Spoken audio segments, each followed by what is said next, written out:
Hey yo, what's good everybody? It's your boy Matthew Maley for MatthewMaley.com. Move that a little bit. There we go. Well, the Super Bowl is officially over, and it ended up being a pretty damn good game, honestly. Really, overall, it ended up being a really good Sunday of football, from the commercials to even the halftime show, as well as the football. I was actually pretty impressed by it. So wanted to do a quick wrap up of the commercials, of the game, of everything really, and just give you my overall opinion of it. So, as you guys know from my preview video, after a lot of consternation and flip-flopping, I ended up deciding to go with the Giants to win 24-21. And it wasn't quite that, but Giants did win, so I was right with that. The game ended up 21-17. The Giants won, and it really was a good battle, just back and forth, back and forth. I really wasn't what I was expecting in terms of Brady. He looked really not Brady-ish at a couple times, and then his receivers really didn't look good a few other times. But overall, I really just think the Giants just outplayed him. And amazing to say, but Eli Manning might officially be as good, if not better, than his brother, which is terrifying to say. But yeah, his brother has 4 regular season MVPs, and Skip Bayless always says that his brother Peyton is the best regular season quarterback of all time. But Eli now has 2 Super Bowl rings and 2 MVPs in the Super Bowl. That has to count for something. So first off, let's go over the game. We'll go through some basic numbers first, some stats, and then I'll go through we'll go through how the game actually happened first. So craziness. First scoring play of the entire game was on a very weird call. It wasn't really a controversial call. I mean, it was a legitimate call how it was played, but it was shocking. It wasn't something that anybody was expecting. Tom Brady, Giants started the game with a pretty good drive, but stalled out around midfield, and their amazing punter came in and got them down the ball, I think at like the 4-yard line or the 5-yard line. So I believe it was either I think it was the first pass play. Brady drops back, looking. Justin Tuck comes running up the side, which Justin Tuck had this crazy, like, almost looked like a Predator mask on. Like his face mask was all like, if you've ever seen the movie Equilibrium and you see the helmets that Christian Bale and Taye Diggs use when they're jousting with each other, with their play sword fights, that's exactly what it looked like. It was really weird. I don't know why he was wearing it. Him, and I don't think it was Bully, but somebody else was wearing it as well. There was like 2 or 3 other people wearing these like Predator full face mask. It was weird. But a Tuck comes roaring up and starts to pressure Brady.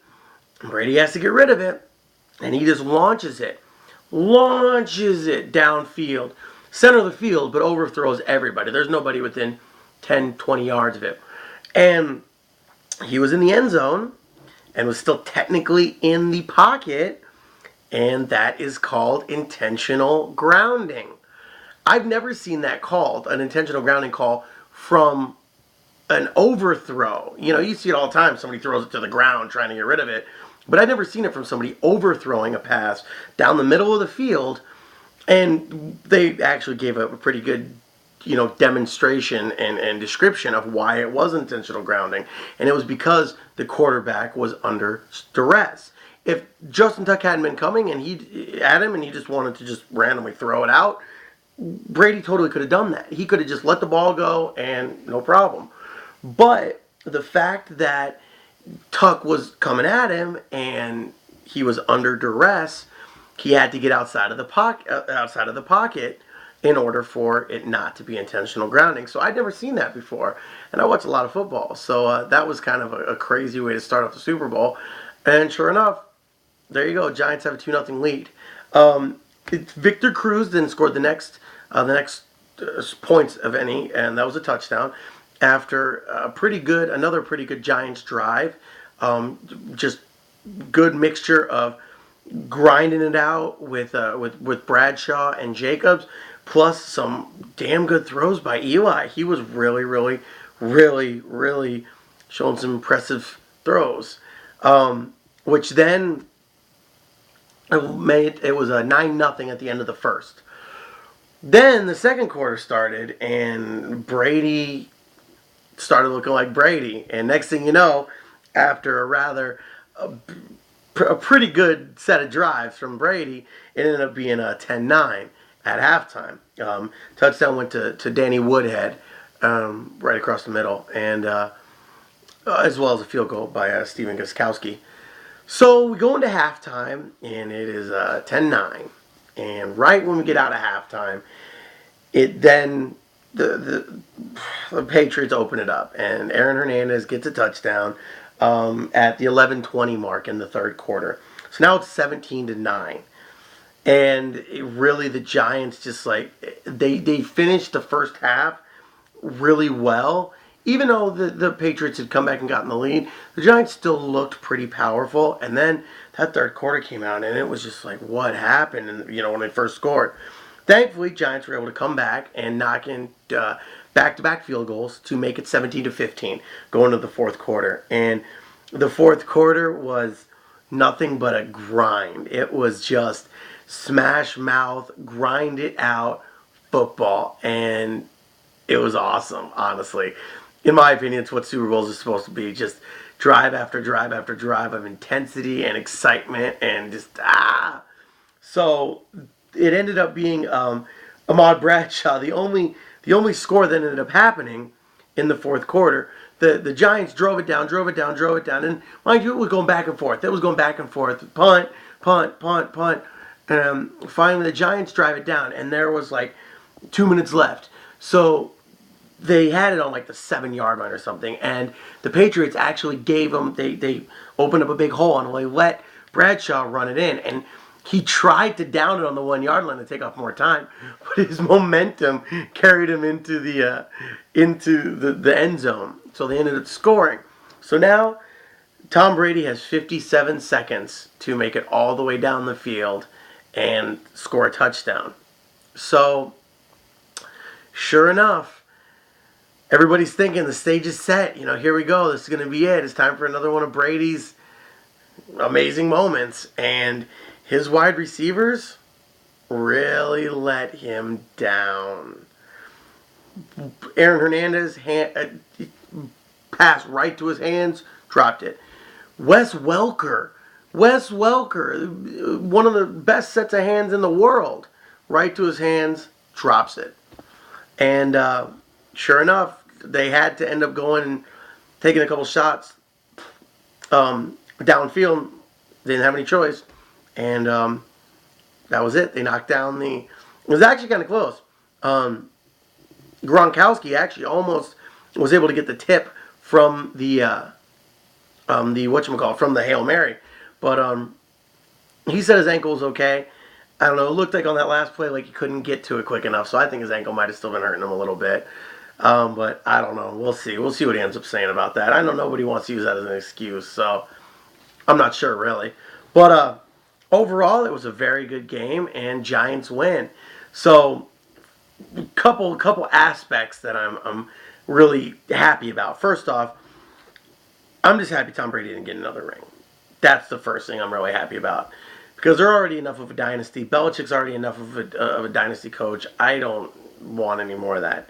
Secondly, Chad Johnson, when he was Johnson, he was my absolute favorite player, at least my favorite offensive player. I like wide receivers. I was a wide receiver. I like wide receivers' personalities. I have a very similar personality. And I had always I liked his personality, and I was always okay with it because he was still, producing constantly on the field. But after this past season, first off, when he went to New England, I was already I was kind of up in the air about it. And then with how he produced this season, the second biggest reason that I'm happy the Patriots lost is simply so he didn't get a ring, because I do not feel he deserved it. He had one catch, 21 yards, after not even being active in the AFC Championship game. You were an all-pro receiver? and you did that? Come on. So I actually was very happy that they didn't win for that. And, I'm happy for a lot of the Giants. I mean, it was nice for OC and Justin Tuck and, all those guys. And there's some great stories on that team. I mean, yeah, there were some great stories on the Patriots as well, but there's no way I could ever cheer for the Patriots. And since Jason Pierre-Paul's my boy, shout out to him, I was definitely happy to see that the Giants won it. And it was a very good game. So we'll go over the numbers. The biggest thing is the time of possession. The Giants had it for 37 minutes, and the Patriots only had it for 22, so damn near 2-1, which that was huge.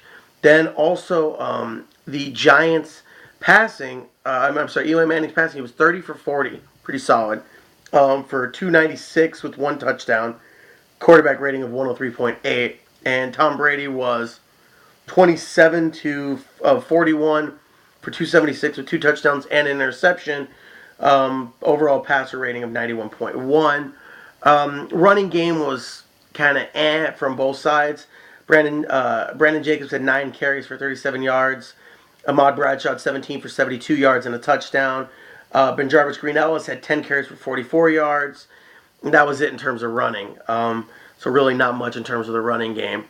In terms of wide receivers, the Giants had Hakeem Nicks with 10 receptions for 109. Mario Manningham had 5 for 73 with, by far, one of the best catches in Super Bowl history. Right down the sideline, Eli threaded it perfectly, and it was right up there with David Tyree's, catch on the head, as far as I'm concerned. I mean, that's the reason that the Giants won. That play right there. That's what got them there. So it was a great play, and shout out to Mario Manningham. I mean, I know he always had kind of underachieved ever since he came from Michigan. I always liked him at Michigan, but he always underachieved, so it was nice to see him actually, get a little bit there. Plus, they really took Victor Cruz out of the game, the Patriots secondary did. They had specifically, set up a game plan to bracket cover him most times, and always providing help to double cover him. So it was big for Hakeem Nicks and for Mario Manningham to really step it up, as well as Bear Pasco, their tight end / fullback. He ended up having 4 carries for 33 yards. Victor Cruz did have the touchdown, but he only had 25 yards total off of 4 catches. Over on New England's side, Aaron Hernandez had 8 catches for 67 yards and a touchdown. Wes Welker had 7 for 60. But he did have that one big drop. Granted, Aaron Hernandez was targeted 14 times and only caught 8 of them. A couple of them were overthrows, but still. Deion Branch had 3 for 45. Danny Woodhead had 4 for 42 on the touchdown. And Gronkowski only had 2 catches for 26 yards. And he said he was fine. I don't buy that. So that was a big deal there. Defensively, Michael Boley was a beast. He had 9 solo tackles. Let's see here. Kenny Phillips had 5 tackles. The sacks, Justin Tuck had, there were only 2 sacks in the game, and Justin Tuck had both of them. He only had 3 tackles. 2 of them were for sacks. Over on the defensive side for the New England, for the Patriots, Gerard Mayo had 11 total tackles. 8 of them were solo. Brandon Spikes had 8 tackles, or 8 solo tackles, 11 regular as well. Patrick Chung had 6 touchdowns. Wow, had 6 tackles total. And there were 3 total sacks on Eli Manning. 1.5 was by Anderson, 1 was by Dieterich, I don't remember who that was, and half was from Ninkovich. Was pretty beast mode. Vince Wilfork really didn't have that great of a game. They were double teaming him a lot. He only ended up having 3 tackles. But one of the big stars of the game, Lawrence Tynes did his thing, but their punter, who is, I can't think of his name. Weatherford, Steve Weatherford. He killing it. 3 inside the 20, only had 1 touchback, and his long was 51 yards. He really, the reason that they got the 2 points in the beginning from the safety, as well as just in general, the dude was really killing it. So overall, really good game. Especially for somebody who really didn't have any interest from either side of it. I definitely was happy about it. So before we get into the commercials, I want to touch on the halftime show. as everybody knows, the halftime shows, in my opinion, and I think the opinion of most of the younger generation, have really been lacking ever since the MTV Janet Jackson, Justin Timberlake fiasco. For anybody who's been living under a rock or is like, under the age of 7, which I think was probably about 7 years ago, you don't remember, Janet Jackson was performing at halftime with Justin Timberlake, and at the end of his song, I'm gonna have you naked by the end of this song, he then rips her top, and boop, out popped a titty, with a nice little nipple piercing on it. So ever since then, first off, MTV was never allowed to do another show, but it really has gone towards the older generation. They've had Tom Petty, The Who, The Rolling Stones, Bruce Springsteen, and I'm not saying that those aren't good bands or good groups, but in my opinion, that's just not what you need for a halftime show. Even the Black Eyed Peas, which I'm not a fan of the Black Eyed Peas, it was a little bit better, but they had so many other issues with their sound, their mics, everything. It just took so much away from the show, in my opinion. So when I heard that Madonna was going to be doing the show, I was underwhelmed because I've never been a Madonna fan. My entire life, I never liked her music. I never really understood what everybody was so up in arms about. I just didn't get it. But I gotta give her credit. It was a great show. It was officially the first halftime show that I truly watched the entire thing of. Usually, with any of the other ones, from The Who to the Rolling Stones to Bruce Springsteen, I would watch a little bit of it, but then just found myself wandering off to do something else. And with this time, I legitimately watched the entire thing. Now, I actually thought that the production value of it was very well done. They had this video floor that was sick. And I like that she mixed a lot of her, newer stuff with her older stuff, and even a couple songs that I liked. I'm not a fan of her, but there are a couple songs that I did like. So I thought that was kind of cool that they had a good mix of songs. Plus, they had her doing some dancing and all kinds of crazy stuff, and a lot of different sets changing. It started off like a Roman style type of setup, and then just kind of progressed. And next thing you know, you had LMFAO out there doing some party rock with her, and then they're out shuffling together. And then you had Nicki Minaj and MIA came out, and something that's going to be a big deal. MIA ended up flipping off the camera, because why wouldn't she? She's an edgy British artist. Nicki Minaj was actually super chill, even for Nicki Minaj. So she didn't do anything out of the ordinary. She just did her rhyme and whatever. Looked all cute with her big old booty. But MIA, which, I understand from her perspective, because she knows she's never going to be on the Super Bowl again, so who cares if she gets banned? She can flip them off and become, the talk of the town, which I'm sure she will be. It hasn't really blown up yet, because this is literally it's been an hour and a half, 2 hours after the game. But it's going to get there, I'm sure. People are going to start freaking out. But, and then CeeLo came out after that as well and did a song with her dressed up in a sequin Snuggie. Oh, CeeLo. My old dude from Goody Mob, what happened? But, shout out to CeeLo. It's still nice. Still makes good music. I ain't hating on him. He's a trip. But overall, I really did think it was well done. I thought Madonna, did enough to make it, exciting and worth watching. Honestly, I really thought it was well done. So, shout out to the Super Bowl, and really for them. I don't want to say taking a risk, because I guess they still kind of consider her to be somewhat of a safe artist. But I'm glad they put it together. I was actually impressed with it. So, good job on that.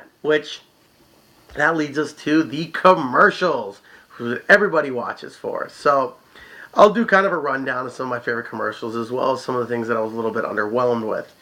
We'll start with the underwhelmed. First thing is, Bud Light is known to be one of the absolute best when it comes to commercials. And they were really underwhelming. All of them were just along the lines of grab a bud with your buddies type of thing, rather than their standard funny, skits. The only skit that they did was was actually a partnership with Rescue Dogs of America, and it was for a dog that was named We Go. So when you called it, Here We Go, it would bring you a Bud Light. Okay, That would have been a fun regular one of the commercials, but that's what you're going to use for the Super Bowl? I did like one of their other commercials for Bud Platinum because it used the Avicii song Levels and actually had Avicii in the video as the DJ in there at the party that they're at. So I thought that was pretty cool personally. I really did like the fact that they gave Avicii that big of a stage, if you will, middle of Super Bowl. That's pretty cool. So shout out to Avicii, one of my favorite producers, and by far, Levels has to be one of the best songs ever, but definitely one of the best songs of 2011. So shout out to Avicii. But other than that, Bud Light didn't really do anything at all. I did really well. We'll get to the Doritos commercial. I did really like that, but a lot of the commercials were just kind of just eh. GE did a bunch of commercials that were just kind of eh. You're just kind of like, what was the point of that? You spent $3.5 million on that, really, and really nothing else is even standing out that much that I do remember. They did another Geico commercial with the damn pig and the little flippity doos. This time he's street losing. The E-Trade Baby did one that I thought was kind of funny. The speed dating commercial. I thought that was all right. I didn't love it, but I thought it was all right. And really everything else was just kind of underwhelming. There was nothing that I really even remember, to say, oh yeah, that, But the ones that I did like, I did really like the one Doritos commercial. Actually, there are two Doritos. The one was the grandma with the baby and jettisoned him over and stole the Doritos. That was cool. And the other one that I really liked was the dog who is seen doing something potentially bad to the house cat, like burying its corpse, and then proceeds to bribe the owner with bags of Doritos. I thought that was pretty funny. But what I liked about the Doritos commercials, they're all, I believe they're all user submitted. I'm pretty sure. I know that a lot of them are. I don't know if both of those were though, but I know that a lot of them sometimes are. So I did think that was kind of cool. That was somebody's, somebody coming up with it. As well as there was a pretty funny Cars.com one. Baby, I want that car. Baby, I want that car. That was pretty funny. And I gotta say, the best commercial of the entire thing was the Clint Eastwood GM commercial, and it's Halftime of America, and it was well done. It was a goosebump inducing commercial, definitely. But I really didn't think that many of the commercials were anything that great this year. Nothing, like in years past, it was like, oh my God, did you see this? Or oh my God, did you see this? And between the standard GoDaddy commercials, which, I mean, come on. There's only so far that you can skate the line of double entendre without actually, without it getting old, I guess. Plus, I'm so damn sick of the Coca-Cola polar bears. It's annoying. It's corny, in my opinion. And then a lot of the other commercials were just kind of basic. Like the Lexus commercial was basic.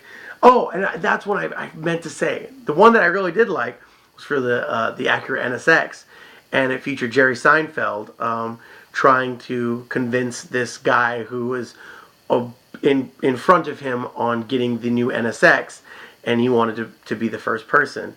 And that one I thought was pretty funny. They ended up like Jerry's trying to entice him to give him up, and then there's a little cameo by give up his spot. I mean, and there's a little cameo by Jay Leno. So I thought that was kind of cool. But other than that, the commercials were pretty eh. So overall, I definitely think that the commercials were lacking. Outside of maybe 5 that I even liked, they were all pretty weak. So overall, I thought the game was great. I thought the halftime celebration was really good. And I thought the commercials were weak. So there you go. So that is my official wrap-up of Super Bowl, 46? Yeah, Patriots versus Giants. So Giants won 21-17. And again, Eli Manning was the Super Bowl champion. And there you go. I mean, the Super Bowl MVP. So congrats to the Giants, to the what is the Mara family? The Rooney and the Mara family, right? Yeah, I think so. Rooney's? Yeah, I know the Maras, but anyway. And a great game. Great job, Eli, and all that. So Big shout out to them. And, well, there you go. I'm already sad that football's over. I can't wait until next season. And hopefully it'll be the Ravens versus the Cardinals. That's what I'm hoping for. I can dream, right? So, as always, thank you guys for checking out my video. I know this went on for forever, but there was a lot to talk about. So, let me know what you guys think. Did you think it was a good game?